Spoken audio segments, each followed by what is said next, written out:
नमस्कार मित्रांनो, 2027 ला नाशिक येथे कुंभमेळा होणार आहे आणि त्याची जी तयारी आहे ती आतापासून सुरू झालेली आहे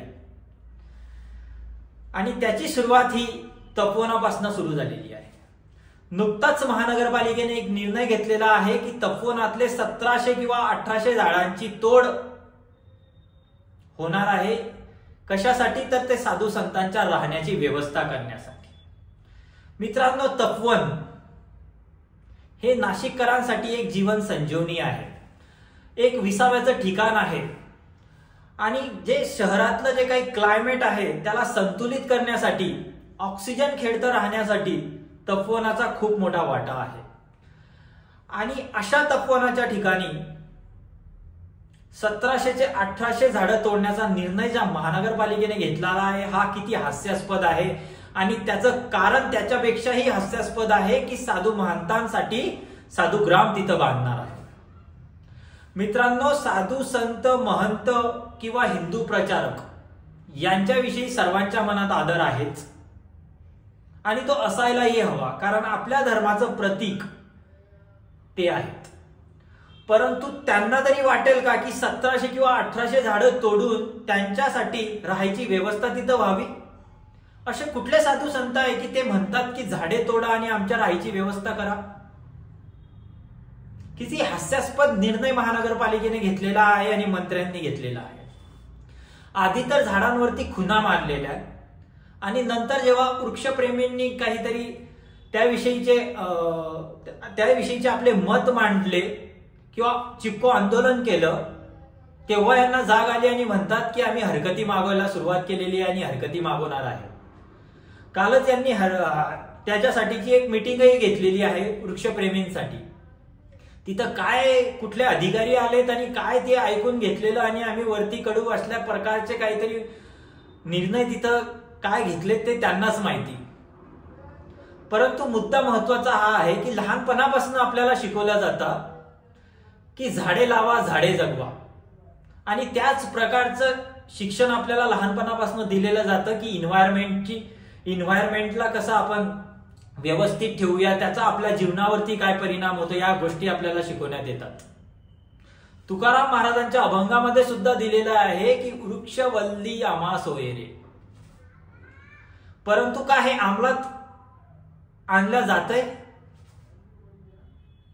आणि फक्त 25,000 करोडचं बजेट जे महाराष्ट्र सरकारने कुंभमेळ्यासाठी केलेलं आहे, का या बजेटवर यांचा डोळा आहे? आता वृक्षतोडीसाठी जो काही खर्च लागेल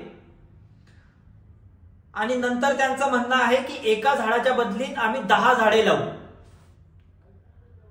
अरे मजाक लावली आहे का? आम्हाला पण माहितीये 10 झाडे लावून त्यातले जगतील किती? 2 महिन्यांसाठी त्याला पाणी आणि सर्व काही देखभाल केल्या जाईल आणि नंतर त्या झाडांचं काय होईल हे कुणालाही माहित नाही। असेच हायवेच्या आजूबाजूने कितीतरी झाडं तोडली आणि लावण्यात आलेली आहे, त्याचं काय झालं ते आम्ही जाता येता बघतोच।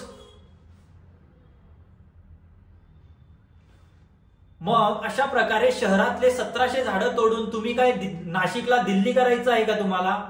आधीच दिल्लीवाले परेशान आहे, कितीतरी आरोग्याच्या समस्या त्यांच्या आयुष्यात आलेल्या आहेत, का तशा समस्या नाशिककरांच्या पण आयुष्यात याव्या? का फक्त पैशांची लुटमार करायची आहे तुम्हाला, का जागा खाली करून घ्यायची आहे?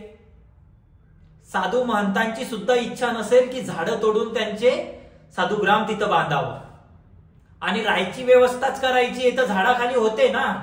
तुम्ही फुल्या मारलेल्या झाडं तरी कितीतरी मोठे आहेत, तिथं सुद्धा तुम्ही तंबू बांधून त्यांची व्यवस्था करू शकतात जर तुम्ही योग्य प्लॅनिंग केलं तर। परंतु तुम्हाला करायचंच नाहीये, प्रत्येक गोष्टीत राजकारण करायचंच आहे का तिथंही तुम्हाला पार्थ पवार घडवायचा आहे? अरे काही तर विचार करा। एक झाड जर एखाद्या व्यक्तीने तोडलं तर मनुष्यवधाचा गुन्हा त्या माणसावरती होतो, मग तुमच्यावरती काय करायचं? विचार करा। आणि जे काही सालूमर्दा आहे, ज्या काही आता त्यांचं निधन झालेलं आहे, त्यांच्या आत्म्यास शांती लाभो, सालूमर्दा थिमक्का, त्यांना पद्मभूषण दिलेला आहे। कशासाठी? एन्व्हायरमेंटसाठी त्यांचं काम आहे। 8000 झाडी त्यांनी लावलेली आहे त्यांच्या आयुष्यामध्ये, त्यांची देखभाल त्यांनी केलेली आहे। त्याच्यासाठी जर त्यांना पद्मश्री दिलेला आहे, सॉरी मी पद्मभूषण म्हटलेलं, पद्मश्री त्यांना दिलेला आहे, तर मग 1700-1800 झाडं तोडण्यासाठी तुम्हाला काय द्यायचं? त्या व्यक्तीने असं आयुष्य जगलं आहे की त्यांना कर्नाटक विश्वविद्यालयाने सुद्धा त्यांना डॉक्टरेट पदवी दिलेली आहे. बीबीसीच्या टॉप 100च्या मोस्ट पॉवरफुल वुमन्स मध्ये त्यांचं नाव होतं. मग त्यांचा आदर्श आम्ही घ्यायचा की नाही? का झाडं जगवून तुम्हाला अशीच तोडायची आहे? तर मग का थिमक्का यांचं आयुष्याबद्दल आम्हाला काही प्रेरणा घ्यायची नाहीये का? का त्यांचं जीवन व्यर्थ गेलेलं आहे? अरे काही विचार करत जा. आपल्याला जनतेने कशासाठी बसवलंय? फक्त नालायकगिरी करण्यासाठी तिथं बसवलेलं नाहीये. आणि महाजन साहेबांनी पत्रकार परिषद घेऊन काय म्हणतात की बाभूळ आणि काय ते काशीत वगैरेंची झाडे आम्ही तोडणार आहे जे की 10 वर्षाच्या आतले आहे. अरे काय जोक लावलेला आहे? आधीच तुम्ही माणसामध्ये जातीयवाद घडवलाय, आता झाडांमध्येही तेच. विचार तर करा काय बोलतोय आपण. 2 दिवसाचं जरी झाड असेल तर ते वटवृक्ष होणारच आहे पुढे, आणि त्या वटवृक्षासाठी आज 2 दिवसाचं आहे म्हणून त्याचा वध करायचा का? त्या झाडाची कत्तल करायची? आणि कशासाठी? कुंभमेळा आहे का कत्तल मेळा आहे? प्लॅनिंग करा, थोडं तरी अरेंजमेंट, विचार करा. इन्व्हायरमेंट टू अरेंजमेंट ही काही म्हण आहे, खोटी नाहीये. काहीतरी उपाययोजना करा का मार्ग काढा. येऊन जाऊन फक्त आले की झाडं कत्तल म्हणजे ती जागा रिकामी होईल आणि नंतर तुम्ही काय करायचं ते तुम्ही कशी करायची तिथं. अरे एक झाड लावण्यासाठी कितीतरी कॅम्पेनिंग करतात, कितीतरी एनजीओ पुढे येतात, कितीतरी लोकांचा वाटा त्यामध्ये आहे. आणि अशा प्रकारचे एकाच वेळेस फक्त काय तर कुंभमेळ्यासाठी 1700-1800 झाडं तोडतात. काय विचार येईल त्या लोकांच्या मनात जे एक झाड लावतात? थोडा तर विचार करा. सयाजी शिंदेसारखी आणि त्यांची टीम, सर्वांचे नावं मी घेणार नाही, परंतु सयाजी शिंदे साहेब आणि त्यांची टीम किती काम करतात आहे या एन्व्हायरमेंटसाठी. मग त्यांनी सोडून द्यावं का त्यांनी स्वतःचाच विचार करावा? अरे काही तर विचार करा. आणि हा असा फालतू निर्णय निश्चितच मागेच घ्यायला हवे. आणि फक्त वृक्षप्रेमींची ही जबाबदारी नाहीये की तिथं जाऊन त्यांनी आंदोलन करावं, तिथं जाऊन चिपको आंदोलन व्हायचे, तिथं जाऊन त्यांची काही ते मिटिंगा अटेंड करायच्या. प्रत्येक भारतवासियाचं, प्रत्येक महाराष्ट्रवासियाचं आणि प्रत्येक नाशिककराची ही जबाबदारी आहे. अशा प्रकारच्या यांच्या डिसिजन या जर अशा अलाव करत गेले तर मला नाही वाटत की एक झाड तरी जगतील. कारण यांना जमिनी, पैसा आणि खुर्ची याच्या व्यतिरिक्त काहीही दिसत नाही. राजनेत्यांची डेफिनेशनच ही आहे, खुर्ची, पैसा आणि जमिनी. त्यामुळे जागे व्हा मित्रांनो, जागे व्हा. प्रत्येक व्यक्तीची जबाबदारी आहे, आपली जबाबदारी पार पाडा. आणि प्रत्येक नाशिककराने जेव्हा तपोवनातलं एक झाडाला जरी हात लावला तर तिथं जाऊन झोपा. काही होणार नाही 2 दिवस तिथं झोपलात तर. गरज असतील तर आमच्यासारखे लोकही तिथं येतील, परंतु 2 दिवस तिथं झोपले तर तुमच्या पिढ्यानपिढ्या आयुष्य हे चांगल्या एन्व्हायरमेंट मध्ये निघेल. विचार करा थोडा. आणि या नेते तर कुठून शिक्षण होतं यांचं यांनाच माहितीये.